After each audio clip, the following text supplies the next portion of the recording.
मुंबईच्या अंधेरी उपनगरात 1966 साली भक्तीची एक नवी लाट अवतरली. अंधेरीचा राजा. Golden Tobacco company, Tata Special Steel आणि एक्सेल इंडस्ट्रीजमधील कामगारांनी एकत्र येऊन लालबागच्या राजाच्या परंपरेतून प्रेरणा घेत या गणेश मंडळाची स्थापना केली. त्यांचा उद्देश होता ती कामगारांची एकजुटता आणि समाजाला एक धाग्यात गुंतणे. 1975 कामगारांच्या आंदोलनासमयी जेव्हा गणपतीने त्यांची मनोकामना पूर्ण केली, तेव्हा त्यांनी मूर्तीचं विसर्जन 5 दिवस पुढे ढकलून संकष्टी चतुर्थी दिवशी करण्याचं ठरवलं.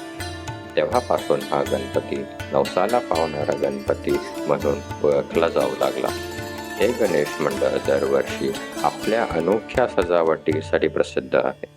मंडळामध्ये भारतातील प्रसिद्ध मंदिरांचे रेप्लिकास आणि थीम्स उभारले जातात, जसे तंजावूर, म्हैसूर पॅलेस आणि अंबाजी मंदिर. संकष्टी चतुर्थीला होणारे विसर्जन सोहळा संध्याकाळपासून सुरू होतात आणि गणपती बाप्पा मोरयाच्या जयघोषात समुद्रकिनाऱ्यावर संपन्न होतो. या दिवशी भक्तांचा उत्साह पाहण्यासारखा असतो.